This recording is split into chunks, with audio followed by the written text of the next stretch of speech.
mentor moment. Here's your diamond. And I am talking today about a lesson from Lincoln to help us understand intercultural creativity a little bit better. So this was a picture that my fourth grade student made for me many years ago. She's much older now, and it just really symbolizes my love for Lincoln and my just learning about just who he was and the lessons from his life and what he did for our nation. Now, our nation has idolized him. Of course, we have statues and everything. But one thing I want you to know is, of course, he did a great thing as far as the work he did during the Civil War. Everyone knows that he was against slavery. In fact, some of his quotes say, you know, when the hour comes for dealing with slavery, I trust I will be willing to do my duty, though it cost my life.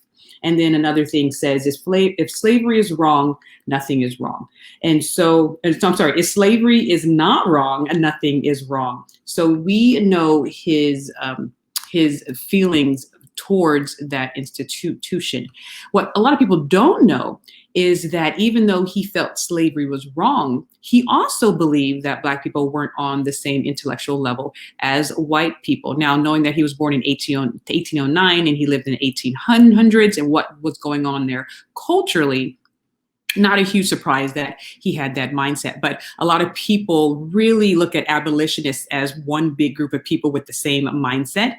But even though abolitionists wanted slavery to end, they were at different levels of what inclusiveness or inclusion looked like for African Americans at that time. Some people wanted full inclusion. Some people wanted, and like Lincoln, wanted slavery to end, but then wanted to send the Black people to the Caribbean or back to Africa or just somewhere else. They shouldn't live in the United States of America, for they were not on the same level as the dominant culture. So a lot of people don't understand that and don't think about that part of Lincoln and his work during that time.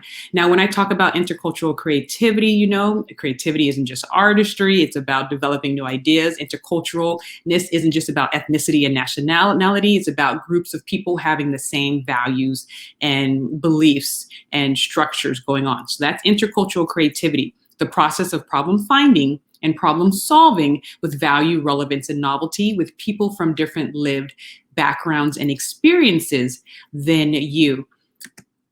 And so going back to Lincoln, even though he wanted slavery to be wrong, he didn't feel Black people needed to stay in America because we were not on the same level as the dominant culture. So keep that in mind. Really quick, I need you to understand that intercultural competence is a developmental process. When you see a 5-year-old, and this is my son, he's not 5 years, he's like 2 here, but when you see a 5-year-old, you know developmentally they're not going to be doing trig, right? Or calculus. You know developmentally they're not there yet.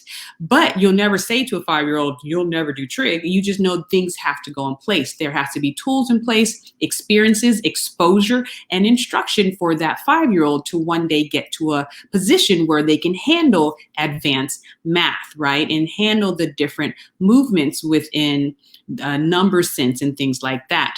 Everyone understands that math is a developmental process. Well, intercultural competence is a developmental process as well. Intercultural competence is your cultural self-understanding, right? Self-awareness, that's really big right now, especially in the business field and in leadership. Being self-aware is key. Cultural other understanding, your ability to look at nuances with other people, your ability to spot different things, that is big as well. So intercultural competence is the capacity to shift perspective and behavior based on commonalities and differences by experiencing cultures and individuals with greater levels of complexity, right? And there's your 7 gems, your observation, your curiosity, your perspective shifting. And so intercultural competence is required for inclusion. We're focused on diversity. We want to get to inclusion, but a lot of people aren't talking about those steps in the middle, the tools that we need to develop to get from diversity, having a diverse mix of people, to get to inclusion. That's the intercultural competence, the how, okay? So once again, if intercultural competence is required for inclusion, intercultural competence is required for self-awareness, and self-awareness actually is required for intercultural competence. So these are the different levels involved, and you can go to the IDI website. It's in the show notes in this particular live video, that some people are in a monocultural mindset and other people have done the developmental work and they're in an intercultural mindset. It's easier to shift between cultural groups and you have more of awareness of complexity, commonalities, differences, you're making connections, you're seeing patterns, things like that. So let's get back to Lincoln. Why am I bringing up Lincoln? During his life, he knew slavery was wrong. He saw it firsthand.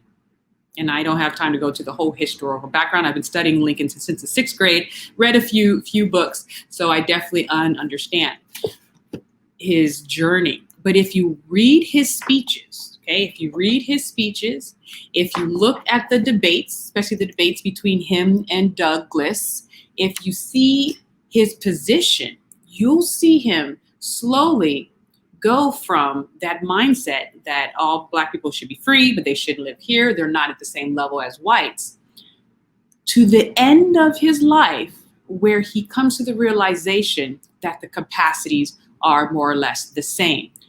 How did that happen? What is that key that moved him into that direction? Here it is. A man by the name of Frederick Douglass, one of the few people to visit the White House at that time. Sojourner Truth visited, but Frederick Douglass visited the White House about 3 times. And the first time, if you see this picture here, I use it in my classes at the university that I taught at. He is pleading with Lincoln to make sure that Black men who are fighting for the Union have equal rights as everyone else and are able to, actually he's pleading for the Black men to have a chance to fight in the first place. And then he goes back and talks about equality and inclusion within the Union forces. But Lincoln takes a liking to him. Lincoln connects with him. Lincoln goes outside of his norm and goes interculturally to connect with Douglass. In fact, there's a story that Douglass was waiting outside because, there's always a line to see the president, especially at that time. And he finds out that Douglass is in line and he calls him, and Douglass basically skips the line past like 10 other men, and they get all offended and a few of them throw racial slurs at him, but Douglass stays focused and keeps walking. And during Lincoln's second inaugural address, Douglass is there.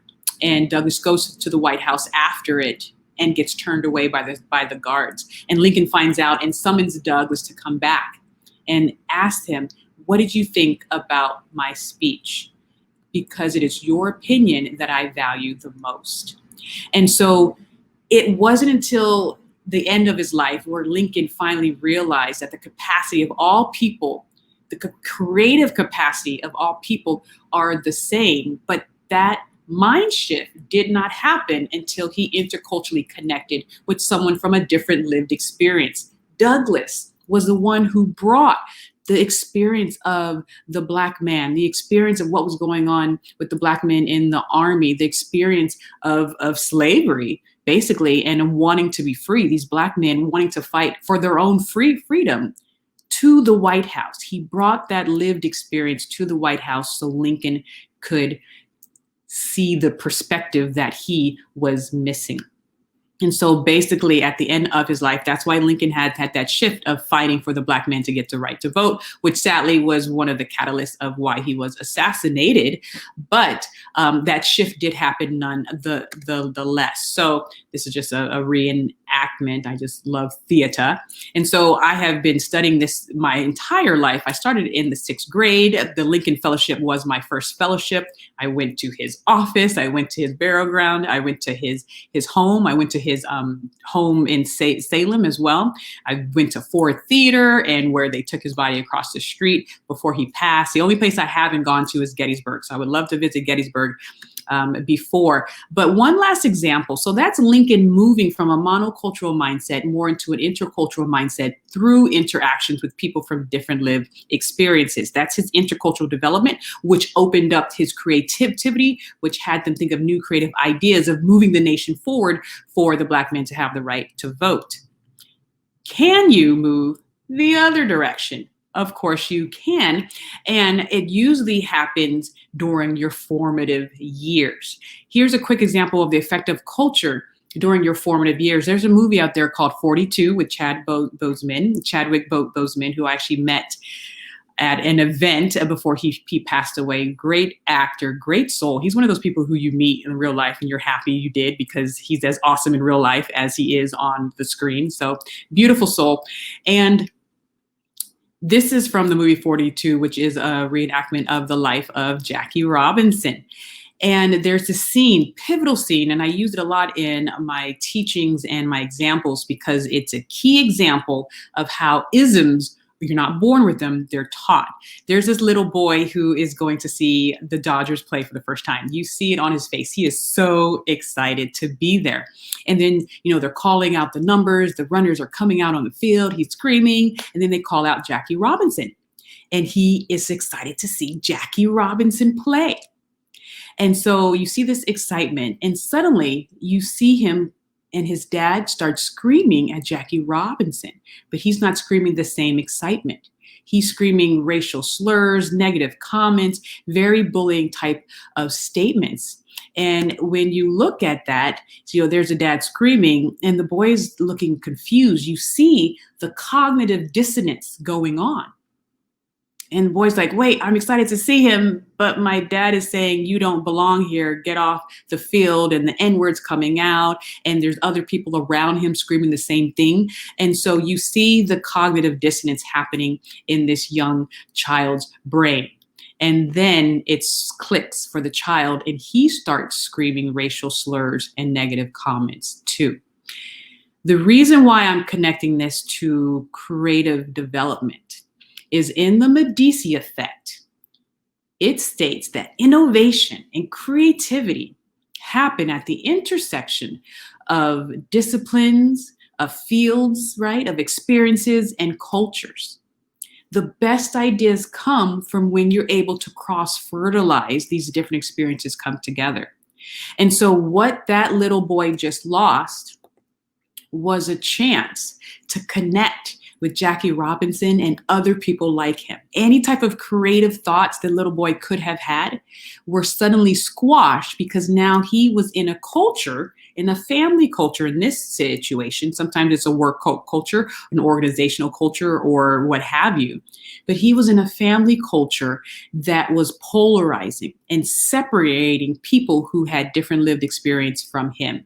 And so I want to talk about this really quick because I want people to understand that a lot of times on that continuum that you see here, there may be some people in a denial or a monocultural mindset or a polarization mindset where they may not be connected really to people from different lived experiences. A lot of time it's because of the formative years. So during our self-awareness training, we do a lot of work of what was going on during your formative years and how is that playing out in your workforce years, in your adult years, because they manifest these subconscious, unconscious biases that you got in your formative years manifest during your adult years. And in the first step is self-awareness. So you can manage those biases. You can start to dismantle these negative belief systems and polarizing belief systems and rebuild from the ground up. In the words of Frederick Douglass, he says it's easier to build strong children than repair broken men or women, which is true. But that's why I'm in the workforce now and doing trainings in the workforce, even though I did work with children and I love those years, and I'll probably be back doing some more work in the K-12 system. But we have to do a lot of work in the workforce because you have to look at and analyze those structures that were built during the formative years and then do the work to rebuild so you can move along this developmental continuum of intercultural competence, which allows you to connect with people from different lived backgrounds. And so I just want to remind you that we do have the 7 gems of intercultural creativity. You see all my books here. You can look at the Douglas debates, lots of great stuff there. And my husband gave me this fun one, yay, for my birthday. When I say I'm a Lincoln fanatic, I mean I'm a Lincoln fanatic. And also looking at the 7 gems of mindset, empathy, observation, curiosity, perspective shifting, authentic adaptation, and then being a bridge. You can find out some more information about that at caffestrategies.com. And don't forget, my book hopefully is coming out if I can get this thing done later on this year. We have wonderful self-awareness trainings, wonderful just intercultural creativity trainings, wonderful creativity boxes that we really work during the hard unconscious bias trainings, curiosity trainings, perspectives trainings, microaggression, how to be aware of dismantling microaggressions within the workforce. But we do a lot of hands-on stuff. We do a lot of psychology work, psychological work, and it's just hard work, but it's interactive work because we learn best through experience. So this was a long one, but it was a deep one. And go live your best intercultural life. Go make those connections, and we will see you next time. Bye-bye.